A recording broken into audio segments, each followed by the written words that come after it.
اللہ کی مرضی پہ راضی ہونا کتنا ضروری ہے؟ یعنی شروع دن سے ہمیں ہمارے اندر یہ بات بٹھائی گئی کہ تمہارا مالک اور خالق اللہ ہے۔ حدیث میں آتا ہے کہ جب بچہ بولنا شروع کرے تو سب سے پہلے اسے کلمہ سکھاؤ۔ کلمہ اس لیے سکھایا گیا ہے کہ کلمہ برائے کلمہ نہیں ہے۔ یہ کیا مطلب ہے اس کا؟ کہ شروع دن سے جب اس نے اقرار کیا کہ لا الہ الا اللہ، کہ اللہ کے سوا کسی کو نہ میں مالک سمجھوں گا، نہ میں کسی کو اپنا خالق سمجھوں گا، نہ میں کسی کو رازق سمجھوں گا، نہ اپنا کسی کو مشکل کشا سمجھوں گا، نہ کسی کو حاجت روا سمجھوں گا۔ لا الہ الا اللہ، اللہ ہی ہے اور کوئی نہیں۔ ہم میں سے ہر کوئی جتنا مرضی طاقتور ہو جائے، بادشاہ بن جائے، اس کو اپنے اختیار کے میدان میں سے نکل کر جبر کے میدان میں جانا پڑتا ہے۔ یہ ہو ہی نہیں سکتا۔ ليزاريهم كلت تظاهر ما فيهم فبدت شخصا آخر كي يتفاخر۔ السلام علیکم جی، میرا نام قاسم علی شاہ، میرے ساتھ انتہائی محترم ہمارے عالم دین، مبلغ دین نعیم بٹ صاحب موجود ہیں۔ بٹ صاحب سے میں بہت کچھ سیکھتا رہتا ہوں، اور یہ ہمارا پروگرام دین آسان، جتنی شاندار اس کی بٹ صاحب فیڈ بیک آ گئی ہے، ہمارے پاس شکر کے الفاظ نہیں ہیں۔ اللہ کا شکر کہ اللہ نے ہمیں توفیق دی اور ایک بہانہ بنا۔ وہ کہتے ہیں نا، وہ ایک بچہ گر گیا کسی کشتی میں سے، اور اچانک ایک بزرگ نے چھلانگ لگائی اور اس کے بعد اس بچے کو بچا کے لے آیا، تو سب نے کہا کہ واہ واہ واہ بابا جی، آپ نے کمال کر دیا۔ اس نے پنجابی سے کیا کہ تکا کے نہیں دیتا سی۔ تو یہ بالکل یہ ایک جو عذرا مذاق میں نے آپ کو بات سنائی ہے، یہ مجھے اور بٹ صاحب کو مکمل سمجھ آ گئی ہے کہ یہ پروگرام کی پیچھے کہانی بھی ایسی ہے جو کبھی جا کے بیان کریں گے۔ یہ کہانی کیا ہے کہ تکا کے نہیں دیتا سی۔ تو یہ ہم ایک خیر کی کوشش کر رہے ہیں کہ دین کو سمجھانے کے لیے، دین کو آسان بنانے کے لیے، اور دین کا وہ پیغام جو قرآن اور حدیث میں، جو کہ اس کے پرومو میں بھی بٹ صاحب نے وہ آیت کوٹ کی کہ اللہ نے اس دین کو بنائی آسان ہے، قابل عمل بنایا ہے۔ تو اگر کسی کو یہ نہیں سمجھ آئی تو اس نے دین نہیں سمجھا کم از کم۔ آج کا بٹ صاحب ہمارا جو موضوع ہے وہ ہے اللہ کی مرضی پر راضی ہونا۔ اس کو انگلش میں آپ کہتے ہیں ایکسیپٹنس، قبول کرنا۔ اور یہ قبول کرنے کا جذبہ، اس کے گرد ہماری یہ مختصر سی گفتگو ہے جو ساری ہم کریں گے، کیونکہ بڑی دنیا میں نے دیکھی ہے وہ ڈسٹرب ہے۔ ان کے اندر یہ قبول کرنا، راضی رہنا، راضی رہ کے زندگی گزارنا ان کے لیے بڑا مشکل ہے اور بڑا ان کے لیے چیلنجنگ ہے۔ سب سے پہلے میں آپ سے پوچھنا چاہوں گا کہ اللہ کی مرضی پہ راضی ہونا کتنا ضروری ہے؟ بسم اللہ الرحمن الرحیم، والصلاة والسلام علی رسول الکریم۔ شاہ جی، یہ اللہ کا بڑا احسان ہے کہ ہم لوگ مسلمان ہیں۔ یہ اللہ کی مہربانی ہے کہ اللہ نے ہمیں ماں کی گود میں ہی، ابھی آئے ہی دنیا میں آئے تھے تو کان میں اذان بھی ہو گئی، ادھر بھی اذان ہو گئی، ادھر اقامت ہو گئی۔ یعنی شروع دن سے ہمیں ہمارے اندر یہ بات بٹھائی گئی کہ تمہارا مالک اور خالق اللہ ہے، لا الہ الا اللہ۔ اس لیے حدیث میں آتا ہے کہ جب بچہ بولنا شروع کرے تو سب سے پہلے اسے کلمہ سکھاؤ۔ کیا بات ہے، سبحان اللہ، پہلا بول سبحان اللہ۔ اب کلمہ اس لیے سکھایا گیا ہے کہ کلمہ برائے کلمہ نہیں ہے۔ یہ کلمہ لا الہ الا اللہ محمد الرسول اللہ ختم، یہ کیا ہے؟ کلمے کے پیچھے کوئی شاہ جی کوئی مفہوم ہے اس کا، کہ کیا مطلب ہے اس کا؟ کہ شروع دن سے جب اس نے اقرار کیا کہ لا الہ الا اللہ، کہ اللہ کے سوا اب کسی کو نہ میں مالک سمجھوں گا، نہ میں کسی کو اپنا خالق سمجھوں گا، نہ میں کسی کو رازق سمجھوں گا، نہ اپنا کسی کو مشکل کشا سمجھوں گا، نہ کسی کو حاجت روا سمجھوں گا۔ لا الہ الا اللہ، اللہ ہی ہے اور کوئی نہیں۔ اب جب پہلا بول یہ بول لے گا، یہ کہہ دے گا کہ میں، اگر اس کو سمجھ بھی آ رہی میں کیا بول رہا ہوں، کہہ دوں گا کہ میں نے تو اقرار کر لیا تھا کہ اللہ کے سوا اب تو ہے، میں نے کانٹریکٹ سائن کر دیا کہ اب اللہ کے سوا میں کسی کو مانوں گا ہی نہیں۔ اب جب انسانی فطرت ہے کہ جس سے آدمی کو اپنا نفع ملتا نظر آتا ہے نا، جس سے اس کو پتہ ہو کہ اس سے مجھے فائدہ ہونا ہے، پھر اس کی ساری بات مان لیتا ہے۔ بالکل ٹھیک بات ہے، کامن سینس کی بات ہے۔ اب جو لڑکے مثال کے طور پر میرے پاس جو لڑکے کام کرتے ہیں، ان کو پتہ ہے کہ مہینے کے بعد تنخواہ اس سے لینی ہے، تو لہٰذا وہ کوشش کرتے ہیں کہ مجھے راضی بھی رکھیں۔ ہاں بالکل ٹھیک ہے، ٹھیک ہے نا، بالکل ٹھیک۔ اور جتنے جو بچے میرے پاس کام کرتے ہیں یا آپ کے پاس یہاں جو بچے ہمارے بچے کام کر رہے ہیں، ان میں سے جو سب سے زیادہ میری بات مانے گا، سب سے زیادہ مجھے راضی کرنے کی کوشش کرے گا، وہ سب سے قریب ہو جائے گا۔ ٹھیک بات ہے، بالکل ٹھیک بات. اب اللہ کی رضا حاصل کرنا، کیونکہ سارے کام تو اللہ ہی کرتے ہیں ہمارے. بالکل ٹھیک ہے جی. اللہ کے سوا ہمارا کوئی کام بنانے والا ہے ہی نہیں. ہم کچھ کر سکتے نہیں سوائے اللہ کے. تو جب ہم کچھ کر ہی نہیں سکتے تو وہ کس کو راضی کریں؟ کتنا ضروری ہے پھر اللہ کو راضی رکھنا. اور یہ بول جو ہے یہ حضور اکرم صلی اللہ علیہ وسلم نے سمجھایا ہمیں کہ جب حضور اکرم طائف پہ تشریف لے گئے تھے نا، وہ واقعہ ایک بول کے لیے میں آپ نے جو سوال کیا اسے بول کو ریلیٹ کرنے کے لیے آپ کو سارا دوبارہ سنا رہا ہوں کہ جب لوگوں نے حضور اکرم صلی اللہ علیہ وسلم کو بہت پتھر مارے اور بہت آپ کو تنگ کیا، بہت زیادہ تکلیف دی، بہت زیادہ تکلیف پہنچائی، تو جب حضور اکرم صلی اللہ علیہ وسلم نے وہاں بیٹھ کے دعا مانگی تو اس دعا میں وہ ساری دعا تو بتا نہیں رہا، ایک جملہ ایسا ہے کہ یا اللہ تو کہیں مجھ سے ناراض تو نہیں ہے؟ کیونکہ اگر تو مجھ سے ناراض ہے تو تجھے راضی کرنا اس وقت تک ضروری ہے جب تک تو راضی ہونا. کیا بات ہے، بہت اللہ جی، سبحان اللہ، بہت ہی اعلیٰ جی. کیا بات، کیا کہنے جی، کیا کہنے. کیا نبی نے بات کہ بھی یہ نہیں کہ میں کوشش کروں گا، نہیں، راضی کرنا آپ کو، کہ آپ راضی اگر نہ ہوئے تو مسئلہ ختم ہو جائے گا. اس لیے شاہ جی یہ پروگرام تو چلتا رہے گا، بات بھی چلتی رہے گی.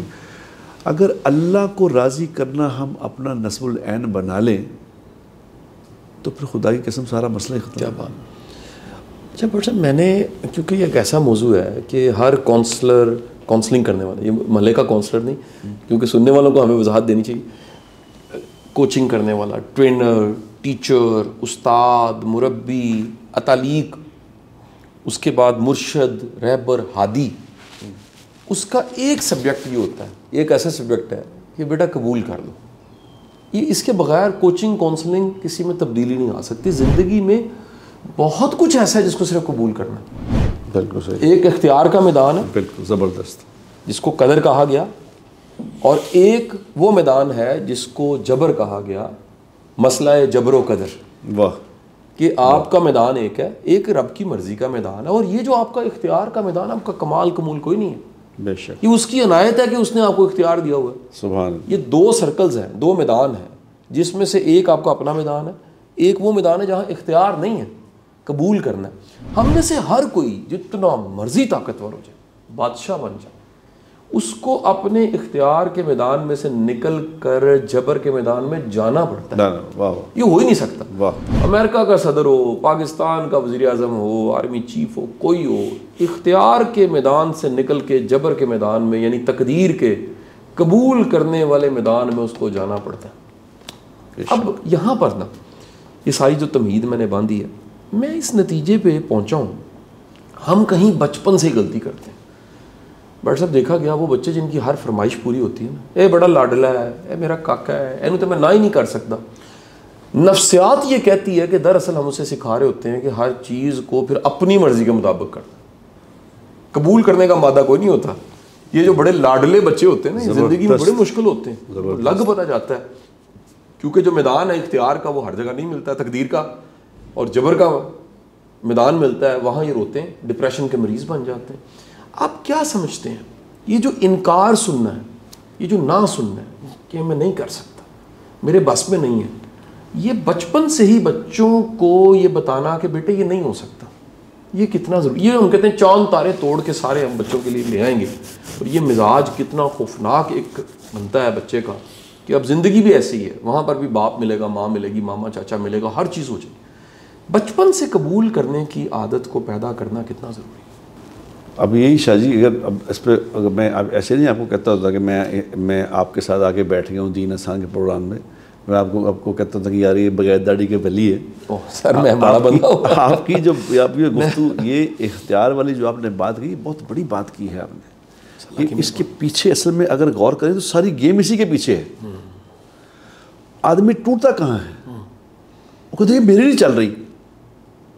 اب اگر اس کو اپنی چلانے کی عادت پڑی ہوئی ہے تو جہاں اس کی نہیں چلے گی تو پھر وہ ٹوٹ جائے گا، اور پھر خود ہی نہیں ٹوٹے گا، اوروں کو بھی توڑ دے گا. اس لیے اللہ تبارک و تعالیٰ نے جو کلمہ شروع کیا ہے نا، وہ لا سے کیا ہے کہ پہلے اس بات کا اقرار کرو کہ میں کچھ نہیں. بہت اعلیٰ. کلمے کا مفہوم ہی ہے کہ میں کچھ نہیں، میرا کچھ نہیں. واہ. الا اللہ کا مطلب ہے تو سب کچھ، تیرا سب کچھ. واہ. یہ کلمے کا مفہوم ہے. میں بتاؤں کہ میں کچھ نہیں. اب جس آدمی کو پتہ چل جائے, یہ بچپن سے سکھانے کی والی باتیں ہیں. اسے کہنا کہ حضور کے ایسے نہیں فرما رہے آپ صلی اللہ علیہ وسلم کہ بھائی جس کا مفہوم ہے کہ بچہ بولنا شروع کرے تو پہلے کلمہ سکھاؤ, تاکہ اس کو پتہ چل جائے کہ میں کچھ نہیں ہوں. اب جب اس کو پتہ یہ گریجولی امپروو کرنی پڑتی ہے بات, ایک دم خود بہت ہوتی نہیں. میں نے کہا نا کہ انسان جو ہے سیکھا سکھایا تو پیدا ہوتا نہیں, انسان تو جاہل پیدا ہوتا ہے, اس کو ہر بات سکھانی پڑتی ہے. یہ بات جو نبی فرما رہے ہیں کہ پہلے اس کو سکھاؤ کہ تو کچھ نہیں ہے, یہ اس کو کہنا آ جائے کہ میں کچھ نہیں, میں کچھ نہیں, میں کچھ نہیں, میرا کچھ نہیں, میں کچھ نہیں, میرا کچھ نہیں. اگر یہ اس کو بتا بتا بتا بتا کے بڑا کیا نا, تو پھر اس کو پتہ ہوگا میرے ہاتھ میں کچھ ہے نہیں. اگر آپ نے اس کی یہ والی تربیت نہیں کی اور اس کی ہر خواہش پوری کر رہے کہ جیسے آپ نے فرمایا کہ لاڈلے خواہش, دنیا تو خواہش پوری ہونے کی جگہ ہے ہی نہیں. بالکل ٹھیک بات, وہ جنت ہے, وہ تو یہاں نہیں. صحیح جی. آپ اس کو اس بات پہ لا رہے ہو کہ یہاں خواہشیں پوری کرنی ہے. ہائے ہائے ہائے, تو آپ نے تو شروع سٹارٹ اس کا یعنی ابتدائی غلط کر دی. ایک جملہ نظر کر سکتا ہوں سر سر, یعنی جن والدین نے اپنے بچوں کے بچپن میں جنت پیدا کر دی, ان کی زندگی جہنم ہو جاتی ہے. کیونکہ زندگی بڑی مشکل ہے زندگی گزارنا. یہ تو میرے والد محترم بیٹھ صاحب جملہ مجھے کہنے دیجیے, وہ ایک سادہ بندے ہیں لیکن ایک بات بہت بڑی کہتے ہیں شروع سے. وہ کہتے ہیں پتر ہے زندگی گزارنے واسطے نا کلیجہ جگرا مجھ جینا چاہیے. مجھ کہتے ہیں اس کو بفلو کو, یا محل اس طرح یہ جو ہوتی ہے بلیک کلر کی جس کا دودھ شودھ ادھر انڈو پاک میں صرف استعمال ہوتا ہے, دنیا میں کہیں نہیں پیا جاتا. یہ بھی ایک سبجیکٹ ہے. تو اب کہہ لیجئے کہ اس موضوع پہ جو 2 کتابیں میں نے پڑھی ہیں آپ کی اجازت سے وہ آپ کی نظر کرنا چاہوں گا. جی بسم اللہ. ایک کتاب جو ہے وہ ہے دی گفٹس آف امپرفیکشن. یہ جو پرفیکشن ہے نا, یہ ہے کنٹرولنگ, ہر چیز میرے مطابق ہو, ہر چیز ٹھیک ہو, ہر چیز ویسی ہونی چاہیے. اچھا, ایک ہے کہ آپ زندگی میں بڑا کچھ خراب ہے اس کو قبول کرنا ہے, ایک ہے ڈیمانڈ. اچھا, مجھے کوئی میرا سننے والا یہاں بیٹھے ٹیم کہے گی سر آپ بھی تو اس طرح ہی کرتے ہیں, آپ کہتے ہیں یہ چائے والا صحیح نہیں پلا رہا, پانی ایسے رکھنا تھا. اس کی جاب یہ ہے, اس کو اگر اپنی جاب ہی نہیں کرنی آتی تو وہ تھا سپورٹنگ سٹاف. اگر وہ سپورٹنگ نہیں ہے تو وہ سٹاف ہے, وہ تو پرتی کھوتا پرتی کیا ہوا جی, جس نے کام تو جو کام اصل کام کے لیے رکھا ہے اس کو آتا ہی نہیں ہے. زبردست. اگر ہم اس پروگرام میں بیٹھ جائیں صرف بولے نا تو یہ پروگرام نہیں ہے. جس کو گارڈ کو اگر گن پکڑائی ہے اس کو سیکیورٹی نہیں آتی, اس کو دروازہ کھول کے گاڑی انٹر کرانی نہیں آتی, وہ پھر سیکیورٹی والا بندہ نہیں ہے, وہ کچھ اور کر رہا ہے. واپس آؤں گا. یہ جو دی گفٹس آف امپرفیکشن ہے, یہ کتاب ہے برینی براؤن کی. یہ محترمہ کہہ لیجئے کہ بڑی ہی ایک شاندار رائٹر ہے. اس نے ایک نقطہ بتایا, ایک نقطہ اس کا پھر اگلی کتاب کا. یہ کہتی ہے کہ وہ لوگ جو امپرفیکشن کو قبول کرتے ہیں, یعنی بڑا کچھ خراب ہے اور بڑا کچھ ٹھیک ہے, خراب بھی قبول کرتے ہیں, وہ خوش رہتے ہیں. زبردست. وہ جو ایک پنجابی کا آپ کی اجازت سے ورڈ, مجھے بڑا پیارا ورڈ یاد آ گیا, وہ ہے لوسنا. بڑا زبردست.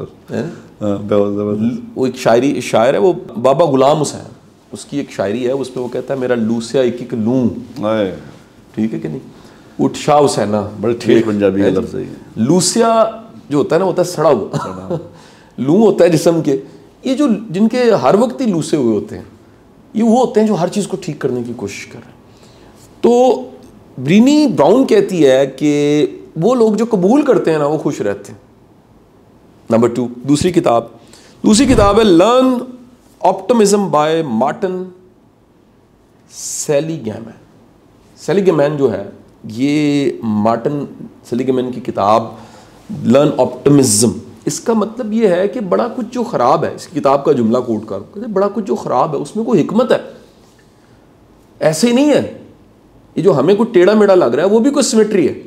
اب دیکھیں نا ریگستان میں نا جی, کبھی آپ بیٹھ صاحب آپ کا جانا ہوتا ہے, چولستان کبھی گئے ہوں گے, دنیا کے کتنے ریگستان آپ نے دیکھے ہوں گے, تھر دیکھا ہوگا, اور اس کے بعد دنیا کے دوسرے ڈیزرٹس مصر جا کے آپ نے دیکھا, وہ دیکھیں نا تو بڑا انسیمیٹریکل لیئرز لگتی ہیں ان کی. وہ جو اگر آپ اوپر سے دیکھیں اس کو, آپ کے اندر سے نکلتا ہے سبحان اللہ, وہ انسیمیٹریکل بھی سیمیٹری ہے, یعنی جو بے ترتیبی ہے اس میں بھی ایک ترتیب ہے. ترتیب بے شک. تو مارٹن کا کہنا یہ ہے کہ جو یہ بے ترتیبی ہے اس میں حکمت ہے, تو اس میں اپنے سنگ پھنسانے کی بجائے وہ کہتا آگے نکلو, زبردست, بڑا کچھ ایسی جھاڑو آگے نکل جاؤ. میں آپ سے پوچھنا چاہوں گا پروگرام کے اختتام کی طرف جانے سے پہلے کہ اس کا کوئی اجر ثواب ہے؟ اللہ کی مرضی پہ راضی ہونے کا اس کو ثواب ملتا ہے، اجر ملتا ہے؟ بڑا بڑا عجیب اور بڑا زبردست سوال کیا ہے. میرا خیال ہر کسی کے دل میں یہ ہوگا یہ سوال جو آپ نے کیا. جی جی. اب اس میں بتاؤں آپ کو جواب میرا نبی دیتا ہے صلی اللہ تعالیٰ علیہ وسلم. دیکھو نا، انسان کو دنیا میں ہر آدمی چاہتا ہے کہ میرے پاس زیادہ مال ہو. میرا خیال ہے کہ شاید ہی کوئی دنیا میں ایسے لوگ ہوں گے جو چاہتے ہیں کہ ٹھیک ہے میں مال نہیں چاہیے تھا. ہر جگہ اور مال ہو اور مال ہو، اور وہ اللہ نے بنائی ہوئی تقدیر، اللہ نے بنائی ہوئی تقدیر. اب وہ کسی کا کم کسی کا زیادہ، اور سارے ایک طرح کے مال والے اگر ہو جاتے تو دنیا کا نظام نہیں چل سکتا تھا. سارے فقیر ہوتے پھر بھی نظام نہیں چل. یہ اللہ کے نے سسٹم چلانے کے لیے کسی کو زیادہ کسی کو کم دیا ہے تاکہ سسٹم دنیا کا چلتا رہے. اب تھوڑی روزی والے کو شکایت ہوتی ہے کہ یار میں کی کیتا ہے، میں نے کیوں نہیں. اب اس کے بارے میں اللہ کے نبی نے کیا فرمایا؟ یہ ایک خوبصورت، اتنا خوبصورت بول آپ کو سنانے لگا ہوں یہ آپ کی اس سوال پہ، کہ حضور اکرم صلی اللہ علیہ وسلم نے فرمایا، اس کا مفہوم یہ ہے کہ جو دنیا میں اللہ کی دی ہوئی تھوڑی روزی پہ راضی ہو جائے گا، جو اللہ کی دی ہوئی تھوڑی سی روزی پہ راضی ہو جائے گا، کل قیامت والے دن اللہ اس کے تھوڑے عمل پہ راضی ہو جائے گا. ہاں سبحان اللہ سبحان اللہ جی، واہ واہ واہ. یعنی اس کے نامہ مال میں تھوڑے مال بھی ہے تو اللہ راضی ہو جائے گا. کیا کہنے ہیں، کیا اللہ سے پاس ہو گیا. اللہ سے کہیں گے کہ دیکھ تیرے پاس رزق تھوڑا تھا یار، تھوڑا تھا، تیری پوڑی نہیں پڑتی، چل آج تیرا عمل کم ہے، ہم تیرا کم عمل قبول کر لیں. تو نے ہماری کم روزی قبول کر لی تھی، آج تیرا عمل کم. اللہ جنت میں سب سے بڑی جو اللہ کی نعمت ہے پتہ کیا ہے؟ کہ اللہ جنتیوں کو کہیں گے مانگو کیا مانگتے ہو، مانگو کیا مانگتے ہو. جنتی اپنی مانگے پھر اللہ کہیں گے یہ تو تمہیں کچھ بھی نہیں مانگا، کچھ اور مانگو. تو پھر وہ انبیاء کے پاس جائیں گے، نبیوں سے کہیں گے کہ اللہ، ہم اللہ سے کیا، اللہ کریں کیا مانگے. پھر انبیاء اپنے علم سے بتائیں گے کیا مانگو، تو وہ مانگیں گے. اللہ کہیں گے یہ بھی کچھ نہیں مانگا، اور مانگو. تو کہ یا اللہ اب ہم کچھ نہیں مانگ سکتے، اب ہم کیا مانگیں. تو اللہ فرمائیں گے آج میں تمہیں وہ چیز عطا فرماؤں گا جو تمہارے وہم و گمان میں بھی نہیں ہے، اور اس سے بڑی کوئی نعمت نہیں ہے. تو کہ یا اللہ وہ کیا؟ تو اللہ فرمائیں گے آج میں تم سے راضی ہو گیا، آج کے بعد کبھی تم سے ناراض نہیں ہوں گا. کیا بات ہے، سبحان اللہ سبحان اللہ. یہ جنت کی سب سے بڑی نعمت ہے، اللہ کی رضا. اور جنت کی بھی نعمت سب سے بڑی ہے، دنیا کی بھی سب سے بڑی نعمت شاہ جی یہی ہے. صحیح جی. یہاں جس سے اللہ راضی ہو گیا، جس سے اللہ راضی ہو گیا، خدا کی قسم ساری مخلوق بھی اس سے راضی ہو جائے گی. واہ سبحان اللہ. بٹ صاحب میں اختتامی کلمات کہہ کے آپ سے چاہوں گا، دعا کی درخواست کریں گے. میرا یہ ماننا ہے، ایک کہہ لیجئے چھوٹا سا ایک طالب علم سائیکالوجی کا، انتھروپولوجی کا شوق سے پڑھنے والا، سوشیولوجی کو، انسانی نفسیات کو میں نے شوق سے پڑھا. یقین کیجئے میرے پاس میری لائبریری میں واٹس ایپ شاید کوئی 1500 کتاب ہوگی. ٹوٹل 6500 کتاب میں سے 1500 کتاب سائیکالوجی کی ہے صرف. اچھا. شوق سے جگہ جگہ سے میں اکٹھا کرتا رہتا ہوں، کوئی ایک دانہ کر کے اکٹھی کی. اچھا ایک نقطہ میں بتا کے چاہوں گا واٹس ایپ دعا فرما دیں کہ تقدیر پہ ایمان، یعنی اللہ کی مرضی پہ راضی رہنا، یہ نفسیاتی طور پہ آپ کو بڑا صحت مند رکھتا ہے. آج یہ جو پرابلمز ہیں نا ڈپریشن کے اور اداسی کے، نا امیدی کے، میرے استاد محترم واصف علی واصف صاحب کا فرمان ہے کہ اللہ کی مرضی اور اپنی مرضی کے فرق کا نام غم ہے. زبردست. دو ہے نا مرضی، اللہ کی مرضی ہماری مرضی، اس میں فرق آ گیا، غم ہے. اگر اللہ کی مرضی جو ہے وہی آپ کی مرضی ہے تو آپ خوش ہیں، اور رب پھر آپ کو وہ بھی دے دیتا ہے جو آپ نے چاہا ہوتا ہے، اور کہاں سے کیسے دیتا ہے، یہ رب کی شان ہے. دعا کی درخواست بیٹھ صاحب کہ ہم اللہ کی مرضی پہ راضی ہو جائیں، تقدیر پہ راضی ہو جائیں. اختیار کے دائرہ جب ختم ہوتا ہے اور ہمیں جبر کے دائرے میں داخل ہونا پڑتا ہے، ہم اسے قبول کر لیں. شاہ جی میں آپ سے معذرت چاہتا ہوں، میں ایک بات اور بتاؤں گا. جی آپ کی دعا سے، کیونکہ یہ بتانی لوگوں کو بھی ضروری ہے، اپنے لیے بھی، کہ حضور اکرم صلی اللہ علیہ وسلم نے امی ام سلمہ ہماری جو والدہ ہیں ان کو جب وہ سلمہ رضی اللہ تعالیٰ کی اہلیہ تھی، اس وقت دعا سکھائی تھی. ایک کیا دعا سکھائی؟ کہ جب کوئی نقصان ہو جائے، کیونکہ اس وقت آدمی پہ گرہ گزرتی نا، تو اس میں فرمایا تھا کہ جب کوئی تیرا نقصان ہو جائے تو اگر تو اس نقصان پہ انا للہ و انا الیہ راجعون اللہم اجرنی فی مصیبتی واخلف لی خیرا منہا، جو یہ دعا پڑھتا ہے نقصان پہ تو اللہ کے ذمے ہے اللہ اسے بہتر عطا فرمائیں گے. سبحان اللہ، سبحان اللہ، بالکل. تو وہ کہتی ہیں کہ میں یہ دعا پڑھا کرتی تھی، تو جب میرے خامد کا انتقال ہوا تو مجھے میرے خامد سے زیادہ دنیا میں کوئی عزیز نہیں تھا. جب ان کا انتقال ہوا تو میں نے دعا پڑھی کہ انا للہ و انا الیہ راجعون اللہم اجرنی فی مصیبتی واخلف لی خیرا منہا. میں نے یہ پڑھ کے سوچنے لگی کہ مجھے میرے خامد سے بہتر کیا مل سکتا ہے. تو اللہ نے اس دعا کی برکت سے میرا نکاح حضور سے کروا دیا. یعنی دنیا میں نقصان کمی پہ راضی رہ کے اللہ سے راضی رہنا کہ جو نے کیا وہ ٹھیک ہے، جو آپ نے نقصان دیا یہ بھی ٹھیک ہے، تو اللہ تبارک و تعالیٰ پھر اس سے بہتر عطا فرمائیں گے. اللہم لک الحمد کما انت اہلہ وفعل بنا کما انت اہلہ وصلی علی محمد کما انت اہلہ انک اہل التقوی واہل المغفرہ. اے اللہ ہم سے راضی ہو جا. آمین. اے اللہ ہمیں اپنے سے راضی کر لے. اے اللہ ہماری خواہش کو اپنے دین کے تابع کر دے. آمین. اے اللہ ہماری سوچ کو، اے اللہ ہماری مرضی کو ختم کر کے اپنی سوچ اور اپنی مرضی کے مطابق زندگی گزارنے کی توفیق عطا فرما، اور حضور اکرم صلی اللہ علیہ وسلم کی مبارک زندگی پہ ہمیں چلنے کی توفیق عطا فرما، لوگوں کو چلانے کی توفیق عطا فرما. وصلی اللہ تعالی علی النبی الکریم برحمتک یا ارحم الراحمین. ليزاريهم كلت تظاهر ما فيهم فبدت شخصا آخر كي يتفاخر